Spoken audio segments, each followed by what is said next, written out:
And you know, things have been kind of heavy for the last several weeks because a lot of the stuff we deal with here on this program is heavy stuff. I'm going to shift gears and do something kind of lighthearted, and you can get ready to call in on this if you want. 888-589-8840 is the number to call.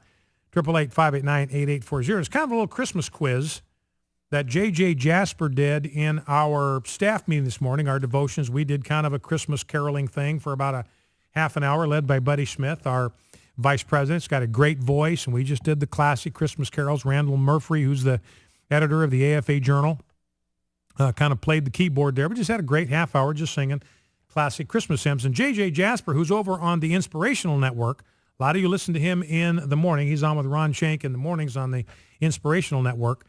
And he asked us a series of questions. He had us all stand up. So we all had to stand up. Everybody in the room had to stand up. And will you guys let me know when we've completed that call? So everybody in the room had to stand up. And JJ said, okay, now what I'm going to do is I'm going to read you some questions about Christmas. And I want you to sit down when I ask a question that zings you. It exposes you as the Christmas rat that you are. You got to sit down. So I want you to all imagine that you're standing up. We're all standing up. This entire listening audience across the fruited plain, we're all standing up. And I want you to metaphorically, I want you to sit down when I ask a question that dings you. Here's question number 1. Have you ever bought your wife an appliance for Christmas? And if you're guilty as charged on some of these, you're welcome to call in and confess before the entire nation. Confession is good for the soul. I'm about to make a confession to you. It's good for the soul. It's cleansing. It's restorative. So call in 888-589-8840 and confess your sin against Christmas tradition. So here's the first question, and we've completed the call? Have we completed the call, Jeff? Okay, good enough. So the first one, this is the very first one. Have you bought your wife an appliance for Christmas? And I had to sit down.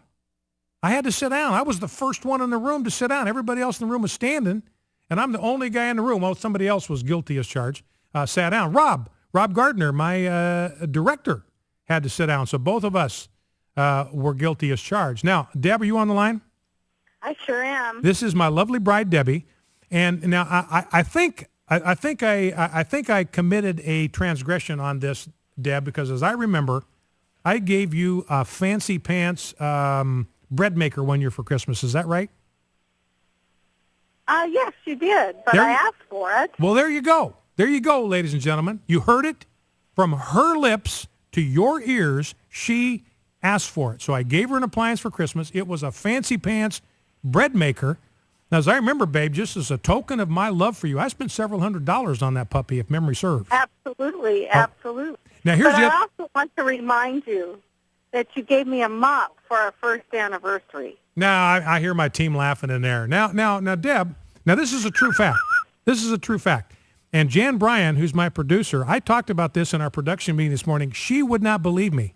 She did not believe me that I gave a mop to Debbie for her birthday one year, but I did. We were in grad school. We were as poor as the proverbial church mice.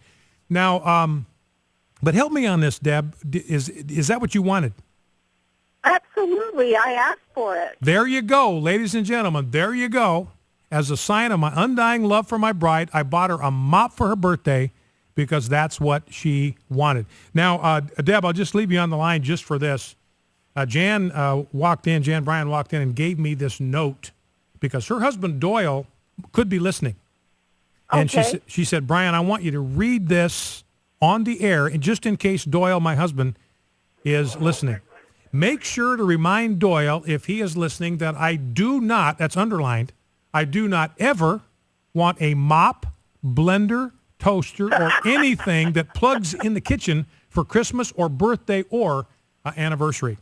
So I have... All right. Well, I also want to remind you that I have moved on to jewelry. Thank you very much. Yeah. All right, babe. Thanks. So that's my, thank you, babe. Love you. That's my lovely bride.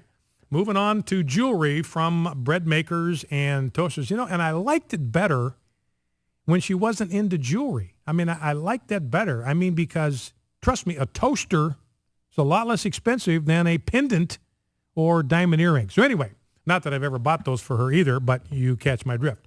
Okay, so some of you may be sitting down out there because you bought your wife an appliance for Christmas. You're out of it. And Doyle, if you've ever done that, if you've ever bought an appliance for Jan, then you not only should be sitting down right now, you should be sitting down with a blanket over your head, repenting in dust and ashes. Okay, here are some other questions. Have you ever bought a gift at the very last minute on your way to a party? So if you have, you got to sit down in your head. Number 3, have you ever bought a dessert or a dish at the store, put it in your own dish, and passed it off as homemade? You ever done that? Now, we had some women sit down today when that question was asked. It kind of surprised me, but they admitted that they, bought it at the store and then pretended that they had slaved over a hot stove all day. Okay, question number 4. So if you've done that, you ever passed off store-bought as homemade, you got to sit down. Have you ever snuck in?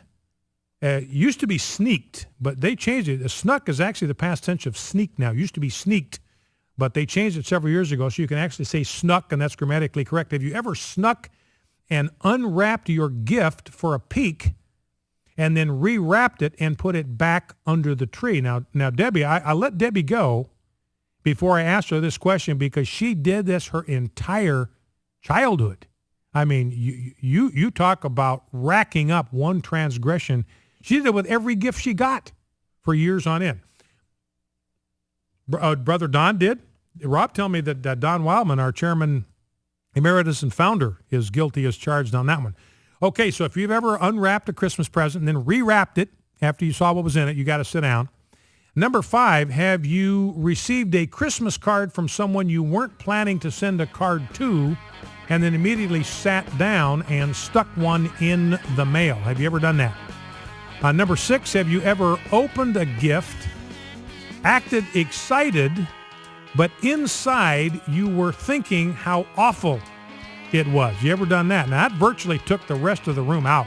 I mean, it was like a scythe went through there. You had a lot of honest people up to that point, never given an appliance, never done anything so rude or insensitive as giving a bread maker to a spouse at Christmas. They hadn't ever bought a gift at the last minute. They hadn't snuck a peek at their gifts. They hadn't passed off store-bought. But you ever get a gift and pretended to like it, but inside you were thinking how awful it was, man, most of the room. I mean, it's like somebody went through there with a mower and cut them down. The last one, have you ever re-gifted someone? I guess that means you get a gift and you turn right around and give it to somebody else. Only one person was left standing at the end. Focal Point AFR Talk, back in 2.